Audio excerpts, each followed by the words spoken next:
ওরা গোটা পৃথিবীতে ধর্মের সাথে ধর্মের যে বড় একটা বৈসাদৃশ্য বা সংঘাত, সেটা হচ্ছে যে মূর্তি পূজা। মূর্তি এই মূর্তি কিন্তু ঈশ্বর না। আর ঈশ্বর বা সৃষ্টিকর্তার মূর্তি আসলে গড়া সম্ভব না। ঠিক আছে? সনাতন ধর্মে কিন্তু ঈশ্বরের রূপ নিরাকার, জ্যোতিময়, অশরীরী এবং জড়বৎ রহিত। কিন্তু এই কথাটা বেদে আছে, যেমন ন তস্যি প্রতিমা অস্তি, তার কোনো আকার নাই, তার কোনো প্রতিমা নাই। ব্রহ্মা একং দ্বিতীয় নাস্তি, ব্রহ্মা মানে সৃষ্টিকর্তা, একক মানে একজনই, দ্বিতীয় মানে দুই, নাস্তি মানে নাই। সৃষ্টিকর্তা একজনই, দ্বিতীয় কেউ নাই। নেহি নাস্তি নেস্তে, কেউ নাই। এরকম ক্রিয়াকার্য দিয়েই বলা আছে যে সৃষ্টিকর্তা একজনই, তিনি নিরাকার, তিনি জ্যোতিময়, তিনি অশরীরী, তিনি জড়বৎ রহিত। কিন্তু এই আলেমরা দেখা যাচ্ছে যে ছাত্রদেরকে মিথ্যে কথা শেখায়, শুধু মিথ্যে কথা শেখায় যে হিন্দুরা নাকি 12 মাসে 13 ভগবানের পূজা করে, ওদের নাকি 33 কোটি ভগবান, এই সমস্ত, এগুলো মিথ্যে কথা। এই যে দেবতা বা অবতার যাদের মূর্তি গড়া হয়, তারা ঈশ্বর নন। তবে অতীতে, অর্থাৎ আগেকার দিনের মানুষেরা তো আর এই মোবাইল চালাতো না, মোবাইল, ক্যামেরা, ল্যাপটপ, কম্পিউটারগুলো ছিল না। তখন তারা কি করতো জানেন? যে সমস্ত মহামানব পৃথিবীতে আসছে এবং পৃথিবীতে অশান্তি দূরীভূত করে গেছে, তাদের স্মৃতিকে ধরে করে রাখার জন্য, তাদেরকে স্মরণীয় ও বরণীয় করে রাখার জন্য তাদের মূর্তি তৈরি করে রাখত। এই থেকে মূর্তি প্রচলন। এই মূর্তি পূজা বা এই অবতার বা দেবতা, এরা কখনো ঈশ্বর নন বা ভগবান নন। ঈশ্বর হচ্ছে কি সর্বসর্বা, all in all, almighty creator.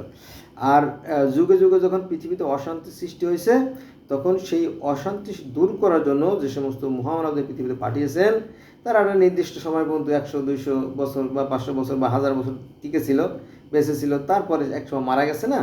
তো মারা যাওয়ার পরে তো তাদের মধ্যে যারা ছিল উত্তম ব্যক্তি, তাদেরকে স্মরণীয় করে রাখার জন্য তাদের মূর্তি গড়া হতো।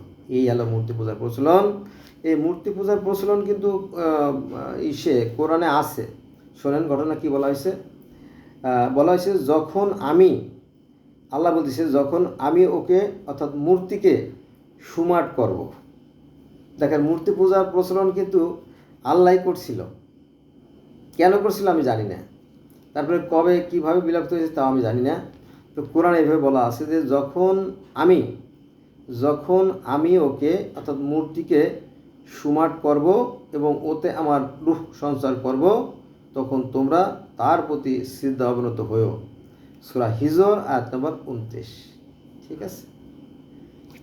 এখন এই আদমের মূর্তি তৈরি করে দীর্ঘদিন 40 বছর জান্নাতের আশেপাশে ফেলে রাখা হয়েছিল, এবং আল্লাহ ফিরিস্তা হয়ে বললো যে আমি একটা নতুন জাত সৃষ্টি করতে যাচ্ছি। ফেরেশতাদেরকে মাটি আনতে বললো, তার মূর্তি তৈরি করা হলো, তাই না?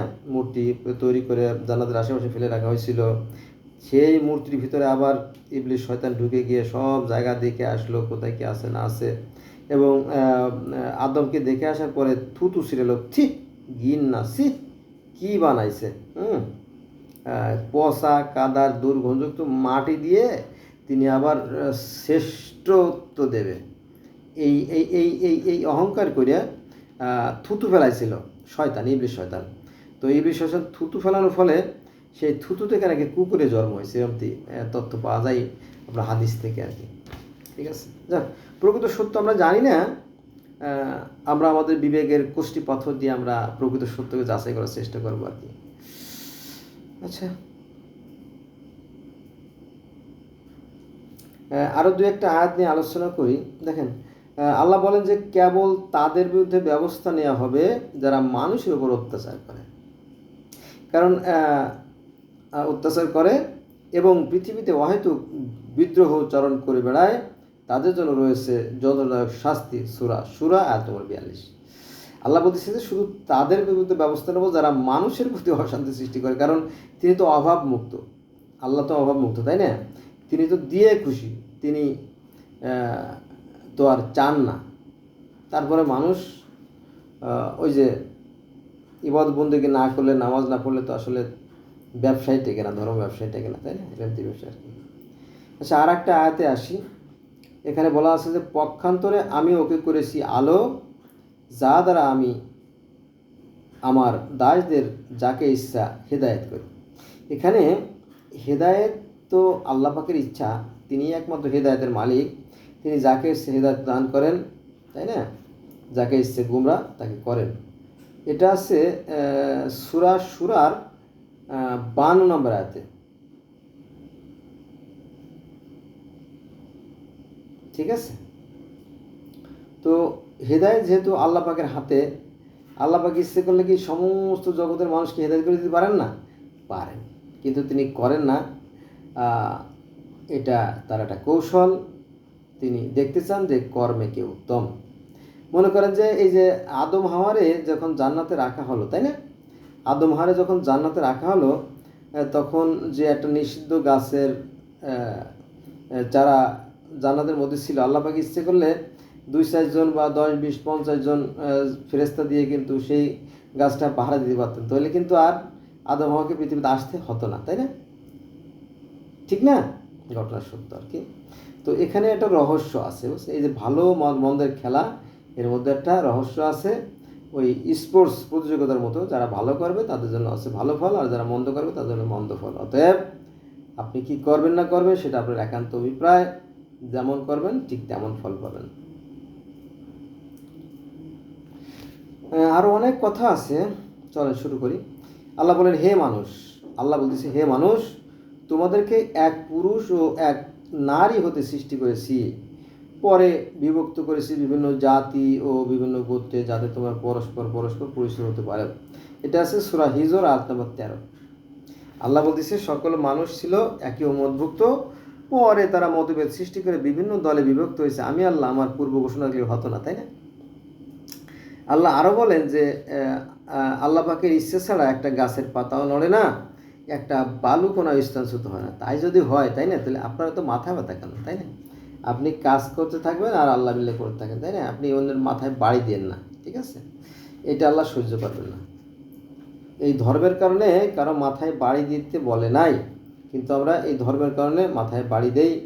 একজন লোক একটা কথা বলছে, তো সেই কথার জবাব হবে কথা দ্বারা, এটা কোরআনের কথা, কিন্তু আমরা কি করি, সেই বাড়িতে আগুন লাগাই দেই, তারপরে আবার অনেক সময় যে কথা বলছে তাকে আমরা মেরেও ফেলাই, তাই না, ক্ষমতার বলে। আমরা বাংলাদেশে হিন্দুদেরকে মারিয়ে ফেলাই দিই, আর হিন্দুরা মুসলমানদের মারিয়ে ফেলে, তাই না? মায়ানমারে মুসলমান মারিয়ে ফেলে। এগুলো খুবই কষ্টদায়ক, খুবই বেদনাদায়ক বিষয়, তাই না?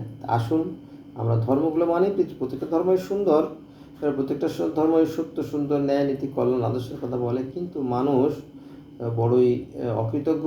এরা পৃথিবীতে অশান্তি সৃষ্টি করে, ফলে পৃথিবীটা একটা দুর্বিষহ, একটা যন্ত্রদায়ক জায়গায় পরিণত হয়েছে আর কি। আল্লাহ বলেন যে প্রত্যেক ব্যক্তি তার নিজ কৃতকর্মের জন্য দায়ী। এটা আছে সূরা তুর আয়াত নম্বর 21, ঠিক আছে? প্রত্যেক মানুষ তার কর্মফল ভক্ষণ করবে, এটাই স্বাভাবিক, তাই না? অতি সূক্ষ্ম তিনি। আল্লাহ আরও বলেন যে মানুষ তাই পায়, মানুষ ঠিক তাই পায় যা সে চেষ্টা করে। এটা আছে সূরা নাজম আয়াত নম্বর 39। বাস্তবে তাই, দেখেন, মানুষ ঠিক তাই পায় যত সে অর্জন করে। কত সুন্দর কথা, তাই না? কোরআনে আরও বলেন যে আর নিঃসন্দেহে তার কর্ম পরীক্ষিত হবে। এটা আছে সূরা নাজম আয়াত নম্বর 40। অতঃপর প্রতিদান দেওয়া হবে, পূর্ণ প্রতিদান দেওয়া হবে। সূরা নাজম আয়াত নম্বর 41, পরিষ্কার, ঠিক আছে? আল্লাহ বলেন যে আমি মানুষকে সৃষ্টি করেছি জন্ম ও মৃত্যুর অধীন করে, এবং তাকে আমি ভালো মন্দের জ্ঞান দিয়ে দিয়েছি। এখন সে ভালো করবে না মন্দ করবে এটা তার একান্ত অভিপ্রায়। যদি সে ভালো করে তার জন্য আছে চরম সাফল্য, আর যদি সে মন্দ কাজ করে তাহলে তার জন্য আছে কঠিন শাস্তি। এর সাথে সহজ আর কী হতে পারে, ঠিক আছে? কিন্তু এক শ্রেণীর মানুষ এই ধর্ম নিয়ে তারা ধোঁকাবাজি করে যাচ্ছে, মানুষের সাথে প্রতারণা করে যাচ্ছে, মানুষের মধ্যে বিভেদ সৃষ্টি করছে, সমাজে অশান্তি তৈরি হচ্ছে, এবং অকালে বহু প্রাণ ঝরে যাচ্ছে, ঠিক আছে? এগুলো করাটা খুবই বেদনাদায়ক। তাই অনুরোধ করব যে চলুন আমরা ধর্ম নিয়ে বাড়াবাড়ি না করে আমাদের যা যা নিজ নিজ কর্ম আমরা পালন করি, আমরা আমাদের চারপাশকে সুন্দর করে তুলি। হ্যাঁ, দেখবেন যে পৃথিবীটা কত সুন্দর। ধন্যবাদ সবাইকে।